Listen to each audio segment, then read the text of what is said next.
Pound কেকের জন্য খুবই গুরুত্বপূর্ণ একটা টিপস হচ্ছে আপনি পাউন্ড কেক যখনই বেক করে নামাবেন ওভেন থেকে অথবা বেক করে নামানোর সাথে সাথে আপনি এটার উপর সুগার সিরাপ অথবা বাটার ব্রাশ করে দিবেন। এতে করে পাউন্ড কেকের উপরের যে লেয়ারটা যেটা একটু হার্ড হয়ে যায় সেটা সফট হয়ে যাবে এবং কেকের যে ময়েশ্চারটা সেটা ঠিক থাকবে। আর পাউন্ড কেকের উপরের কালারটাও কিন্তু আরেকটু সুন্দর হয়ে যাবে।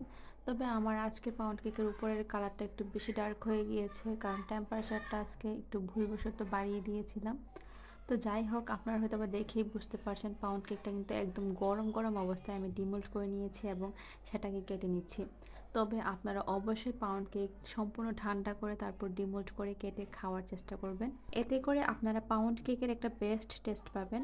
তবে ওই দিন আমার তাড়াহুড়া ছিল, যে কারণে আমি সাথে সাথে ডিমোল্ড করে নিয়েছিলাম। আর কেকটা এত ফ্রেশ ছিল, এত ভালো লাগছিল, কারণ এটা ছিল একটা লেমন পাউন্ড কেক। আর লেমন পাউন্ড কেকটা কিন্তু খেতে খুবই দারুণ হয়ে থাকে, একদম রিফ্রেশিং এবং মাইল্ড একটা ফ্লেভার আসে। দেখুন মাশাল্লাহ কতটা সফট এবং পারফেক্ট হয়েছিল।